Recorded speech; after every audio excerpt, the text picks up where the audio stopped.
Hello student, good morning to each one. आज मैं इस वीडियो में बताने वाला हूँ कंपोजिशन स्कीम। ये बहुत ही इम्पॉर्टेंट टॉपिक है कंपोजिशन स्कीम, क्योंकि जीएसटी में ये एक ऐसा टॉपिक है जो सारे कंप्लायंसेस से आपको छुटकारा दिलाता है। क्योंकि अगर कोई भी स्मॉलर बिजनेस है, यानी कोई भी सप्लायर है, तो उनके लिए ये होता है कि बहुत सारे बोरिंग काम होती है जीएसटी कंप्लायंसेस को फॉलो करना अपने बिजनेस इंटरप्राइजेस के अंदर। सो इस वजह से ये कॉन्सेप्ट लाया गया है कि अगर कोई भी सप्लायर है जो जीएसटी कंप्लायंसेस को फॉलो करने में बहुत ज़्यादा बोरिंग फील कर रहा है या फॉर्मेलिटीज़ को अप्लाई करने में बहुत ही उसे प्रॉब्लम क्रिएट हो रही है, तो उससे छुटकारा पाने के लिए ये कंपोजिशन स्कीम लाया गया है। तो हमें ये सीखना है यहाँ पे कि ये कंपोजिशन स्कीम किन सप्लायर्स के लिए एप्लीकेबल होगा, कौन कौन से बिजनेस इंटरप्राइजेज है जिन पे कंपोजिशन स्कीम लगती है, और ये कंपोजिशन स्कीम क्या होता है। ठीक है, तो चलिए आइए शुरू करता हूँ। सबसे पहले कंपोजिशन स्कीम क्या होता है, देखिए बेसिकली यहाँ पे लिखा हुआ है, the composition scheme is a simple and easy scheme under GST for tax payers. ये जो कंपोजिशन स्कीम है, ये क्या है, एक सिंपल एंड इजी स्कीम होती है under GST for tax payer के लिए। Small tax payer can get rid of का मतलब होता है छुटकारा पाना। किस चीज़ से? बोरिंग जीएसटी फॉर्मेलिटीज़ एंड पे GST at a fix rate of turnover. And this scheme can be adopted by taxpayer whose turnover is less than rupees 1.5 crore. ये बोल रहा है कि कंपोजिशन स्कीम एक सिंपल एंड इजी स्कीम है GST के अंदर सारे टैक्स पेयर के लिए। जो भी टैक्स पेयर हैं, जो स्मॉल टैक्स पेयर होते हैं, वो क्या होता है उनके लिए ये जीएसटी फॉर्मेलिटीज़ से छुटकारा पाने के लिए वो कंपोजिशन स्कीम को अडॉप्ट करते हैं। क्योंकि इसमें क्या होता है, इसमें एक फ़िक्स रेट से आपको जीएसटी पे करनी पड़ती है। ये लिखा है यहाँ पे लिखा है the pay GST at a fix rate of turnover. ये स्कीम जो होती है वो किसके लिए एप्लीकेबल होती है? कैन बी ऑप्टेड, ये ऑप्टेड किया जाएगा। ऑप्टेड मतलब उसको हम अपने बिजनेस के अंदर लगा सकते हैं, मतलब हम इस स्कीम को ऑप्ट कर रहे हैं, ये स्कीम में हम जा रहे हैं, उसको बोलते हैं opted. This scheme can be opted by any tax payer, किसी भी टैक्स पेयर के द्वारा। बट याद रखना, इसमें कंडीशन है। कंडीशंस क्या है? जिसकी टर्नओवर 1.5 करोड़ से कम हो, यानी whose turnover is less than rupees 1.5 crore, वही बिजनेस, वही टैक्स पेयर ही कंपोजिशन स्कीम को ऑप्ट कर सकता है। क्लियर? ओके। अब यहाँ पे कुछ कंडीशन है। कंडीशन है सीबीआईसी हैज़ नोटिफाइड। सीबीआईसी ने क्या किया था? नोटिफाइड किया था the increase to the threshold limit from 1.0 crore, मतलब 1 करोड़ टू 1.5 करोड़। यानी सीबीआईसी ने ये जो लिमिट थी 1 करोड़, पहले ये 1 करोड़ थी, यानी 1 करोड़ तक अगर किसी की टर्नओवर है, उससे कम है 1 करोड़ से, तो वो बंदा इस कंपोजिशन स्कीम को ऑप्ट कर सकता था। बट ये जो लिमिट है, ये लिमिट को उसने इंक्रीज़ कर दिया 1.5 करोड़। यानी अगर जिस टैक्स पेयर की टर्नओवर एक साल में 1.5 करोड़ से अगर कम है, तो वो टैक्स पेयर कंपोजिशन स्कीम को ऑप्ट कर सकता है। ठीक है। सीबीआईसी का फुल फॉर्म क्या है? सीबीआईसी का फुल फॉर्म है central board of indirect taxes and custom. ठीक है, ओके। अब आगे कुछ और चीज़ दे है। अब यहाँ पे ये चीज़ दिया है कि who can opt for composition scheme, यानी कंपोजिशन स्कीम को कौन ऑप्ट कर सकता है। ऑप्ट मतलब कौन कंपोजिशन स्कीम को सेलेक्ट कर सकता है। देखिए यहाँ पे दिया है a tax payer whose turnover is below 1.5 crore can opt for composition scheme. जैसे मैंने पहले बताया, कौन ऑप्ट कर सकता है? जिसकी टर्नओवर क्या होगी? 1.5 करोड़ से कम होगी। In case of north eastern state and Himachal Pradesh the limit is now rupees 75 lakh. और यहाँ पे नॉर्थ ईस्टर्न स्टेट में जो आती है, यानी जो उत्तर और पूरब के साइड में जो भी स्टेट आती है, राज्य आती है, और हिमाचल प्रदेश, इन लोगों के लिए लिमिट 75 लाख है। ठीक है, ये 75 लाख है, और ये 1.5 करोड़ के नीचे अगर टर्नओवर है तो आप कंपोजिशन स्कीम को ऑप्ट कर सकते हो। फिर आगे दिया है as per the CGST amendment act 2018, ये 2018 में अमेंडमेंट आई थी। A composition dealer can also supply services to extend of 10% of the turnover or rupees 5 lakh whichever is higher। ये चीज़ आपको समझना है। ये एक अमेंडमेंट आया था 2018 में। उसमें ये अमेंडमेंट बोला गया था अगर कोई कंपोजिशन डीलर है, यानी कोई ऐसा टैक्स पेयर है जो कंपोजिशन स्कीम को ऑप्ट कर चुका है, वो अगर कंपोजिशन डीलर है तो उसके लिए भी अब ये एप्लीकेबल होगा। वो सर्विसेज सप्लाई करेगा तो वहाँ पे कंपोजिशन स्कीम एप्लीकेबल होगा।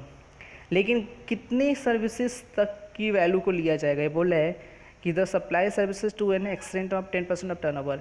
मतलब कि अगर आपने जो भी सर्विसेज दिया है और आपने कंपोजिशन स्कीम को ऑप्ट किया है तो आपके सर्विसेज को कितना माना जाएगा, जो भी 10% आपके टर्नओवर है उसका, ठीक है, टर्नओवर का 10% या 5 lakh, whichever is higher, मतलब दोनों में से जो ज़्यादा होगा वो हम वैल्यू लेंगे, वही वैल्यू हम मानेंगे कि आपकी सप्लाई सर्विसेज है, ठीक है, उतने के मानेंगे कि उतनी वैल्यू की आपने सर्विसेज सप्लाई किया है।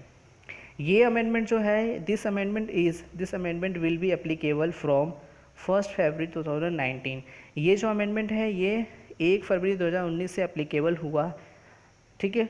और फर्दर GST काउंसिल इन 32 मीटिंग्स, यानी 32वें मीटिंग में ये प्रपोज किया गया था कि जो भी सर्विस प्रोवाइडर है उनके लिए भी ये स्कीम दिया जाए, ठीक है।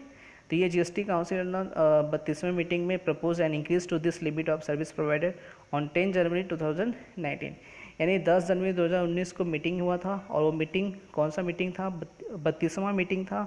और उस मीटिंग में ये जो लिमिट है, ये प्रपोज लिमिट को उसने रखा था, ठीक है। इस मीटिंग में उसने ये सर्विस प्रोवाइडर के लिए लिमिट को बताया गया था। उसके बाद फिर आपको ये चीज़ बोला गया है कि जो टर्नओवर होगा all businesses registered with the same pan, मतलब पैन का मतलब हो गया पैन कार्ड होना चाहिए, यानी पर्सनल अकाउंट नंबर जो होती है, should be taken into consideration of calculate turnover, ठीक है। यानी आपकी जो टर्नओवर होगी उस टर्नओवर को कैलकुलेट करने के लिए आपको एक ही पैन अकाउंट पे सारे बिजनेस को रजिस्टर कराना पड़ेगा। मतलब ऐसा हो सकता है कि एक टैक्स पेयर है, उसके पास एक से ज़्यादा बिजनेस है, 4 बिजनेस है, 5 बिजनेस है, उसने एक कोई कपड़े का बिजनेस करके रखा है, दूसरा रेस्टोरेंट का, तीसरा फर्नीचर का, इस तरीके। तो सारे बिजनेस का जो भी रजिस्ट्रेशन होगा वो किस पे होगा, सेम पैन पे होना चाहिए, सेम पैन, एक ही पैन पे होना चाहिए। तो ये कंडीशन है, यानी ये कौन कौन अडोप्ट कर सकता है। सो यहाँ पे ये बोला गया है कि उसकी टर्नओवर कितनी होनी चाहिए, 1.5 करोड़ से कम होना चाहिए। अगर वो नॉर्थ ईस्टर्न स्टेट में आता है या हिमाचल प्रदेश में है तो 75 लाख रुपये से कम होना चाहिए उसकी टर्नओवर। और दूसरी कंडीशन ये है कि जो कंपोजिशन डीलर है उसके लिए भी ये सर्विसेज अप्लाई होगी, कितने तक, टर्नओवर का 10% और 5 lakh, whichever is higher, ठीक है।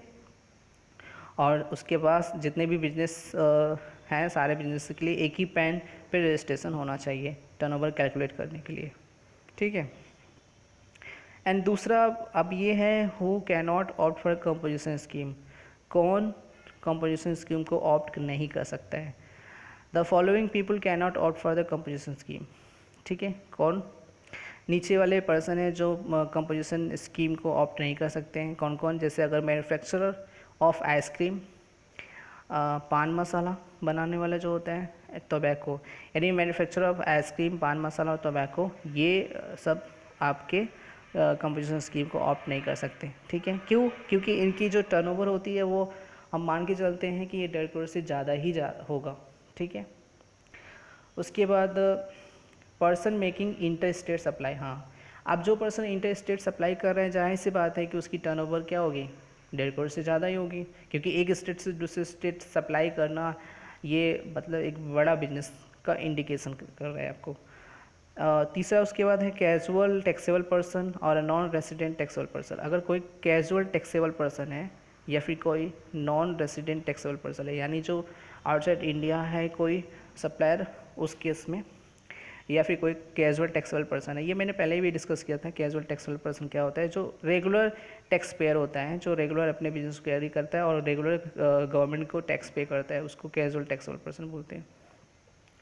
और उसके बाद businesses which supply goods through a e commerce operator, और ऐसा कोई बिजनेस है जिसमें जिसका जो गुड्स है वो गुड्स को इलेक्ट्रॉनिक तरीके से सप्लाई किया जा रहा है, जैसे ऑनलाइन जो सेलिंग होती है, जो भी ऑनलाइन सेलिंग की जाती है, जैसे अमेजन हो गया, आपका फ्लिपकार्ट हो गया, ये सारे आपके बिजनेस जो हो गए वो ई कॉमर्स ऑपरेटर हो गया। तो इन सब के लिए कंपोजिशन स्कीम एप्लीकेबल नहीं है, ठीक है।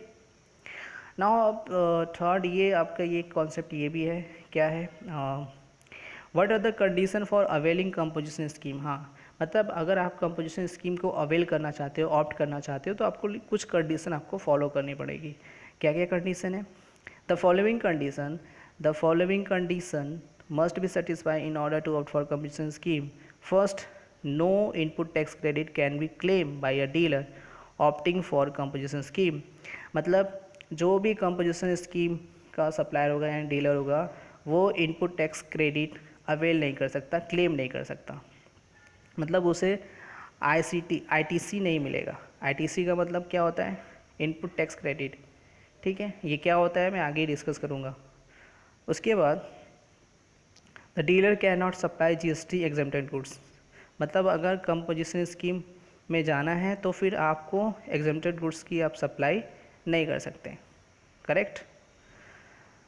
The tax payer has to pay tax at normal rates for transactions under the reverse charge mechanism. जो टैक्स पेयर होगा वो टैक्स पे करेगा normal rates for transactions under the reverse charge mechanism. तो ये भी अगर कोई टैक्स पेयर है, उन्होंने क्या किया, रिवर्स चार्ज मैकेनिज्म के अंदर जो भी ट्रांजेक्शंस होती है उस ट्रांजेक्शंस में वो नॉर्मल रेट से टैक्स पे किया है, तो तब जाके वो कंपोजिशन स्कीम को अडॉप्ट कर सकता है।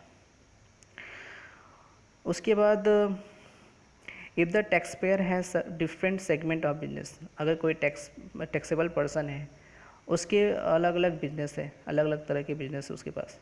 जैसे उसने बोला है टेक्सटाइल है, इलेक्ट्रॉनिक एसेसरीज़ है, ग्रोसरी का है, etcetera. Under the same PAN, एक ही पैन कार्ड पे, they must registered all such business under the scheme collectively or opt out of the scheme. मतलब ये बोल रहा है कि अगर कोई पर्सन है, टैक्सेबल पर्सन है, जिसके पास अलग अलग बिजनेस वो करता है और वो एक ही पैन पे अगर उसने रजिस्ट्रेशन करवा के रखा है सारे बिजनेस का अंडर द स्कीम कलेक्टिवली, यानी एक ही स्कीम के अंदर, तो या ऑप्ट आउट ऑफ स्कीम, ठीक है, तो उसे क्या करना पड़ेगा, उस स्कीम को छोड़ना पड़ेगा और तब जाके वो कंपोजिशन स्कीम को ऑप्ट कर सकता है। मतलब अगर वो कोई और स्कीम में है और उस स्कीम में वो क्या किया है, सारे बिजनेसेस को उसने एक ही पैन पर रजिस्टर करा के रखा है, तो उस स्कीम को उसे छोड़ना होगा, तभी जाके वो कंपोजिशन स्कीम को ऑप्ट कर सकता है, ठीक है। नेक्स्ट भी पॉइंट बोल रहा है यहाँ पे कि the tax payer has to mention the words. जो टैक्स पेयर होगा वो अपना क्या करेगा, ये वर्ड को मेंशन करेगा, composition taxable person on every notice और sign board display prominently at their place of business. कहने का मतलब कि जो टैक्स पेयर होगा वो अपने हर एक साइन बोर्ड या जो भी नोटिस है वो सारे नोटिस पर वो क्या करेगा, एक उस वर्ड को लगाएगा, कंपोजिशन टैक्सेबल पर्सन, ये वर्ड है, उसको हर जगह लगा के रखना पड़ेगा अपने बिजनेस के सारे जगह पे, ठीक है। या लिखा है at their place of business, ठीक है। उसके बाद फिर कंडीशन ये है कि the tax payer has to mention the words composition taxable person on every bill of supply issue by him. जो भी बिल वो सप्लाई करेगा, जो भी टैक्स पेयर है, वो टैक्स पेयर है जितनी भी सारी बिल सप्लाई करेगा, वो सारे बिल्स के ऊपर वो मेंशन करेगा कंपोजिशन टैक्सेबल पर्सन का वर्ड, यानी ये वर्ड उसे मेंशन करना पड़ेगा, कंपोजिशन टैक्सेबल पर्सन, ठीक है। फिर ये कंडीशन लास्ट है आपका, जैसे कि मैंने पहले बताया था कि as per CGST act 2018 a manufacturer और trader can now also supply services. वो सर्विसेज सप्लाई कर सकता है। ये अमेंडमेंट आया था। पहले कंपोजिशन स्कीम को अगर कोई ऑप्ट करता वो सर्विसेज सप्लाई नहीं कर सकता था, बट ये अमेंडमेंट हुआ 2018 में और ये बताया गया कि अब जो भी मैन्युफैक्चरर या ट्रेडर है वो सर्विसेज सप्लाई कर सकता है, बट यहाँ पे लिमिट बताई गई है कि कितनी तक आप सर्विसेज सप्लाई कर सकते हो। ये बोला गया है कि 10% ऑफ टर्नओवर, यानी जो भी आपकी टर्नओवर होगी उसका 10% या 5 lakh, whichever is higher, मतलब 5 लाख और 10% ऑफ टर्नओवर, जो भी आपकी टर्नओवर है 1 साल की, उन दोनों का कंपेयर करेंगे और जो भी ज़्यादा होगा वो वैल्यू हम लेंगे कि उतनी की उसने सर्विसेज सप्लाई की है। ठीक है, ये अमेंडमेंट जो आई थी, ये मैंने बताया था, ये अमेंडमेंट कब आई थी? ये अमेंडमेंट आई थी आपकी 1 फरवरी 2018 को अप्लीकेबल हुआ है, मतलब ये अमेंडमेंट 2018 में आई थी और ये अप्लीकेबल हुआ कब से? 1 फरवरी 2019 से अप्लीकेबल होना शुरू हो गया।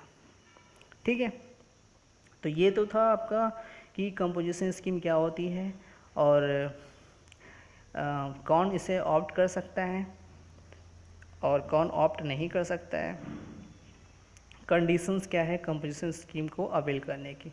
ठीक है, आई होप ये वीडियो बहुत अच्छा लगा होगा आपको। अच्छा लगा है तो please like, comment and share. Thank you very much.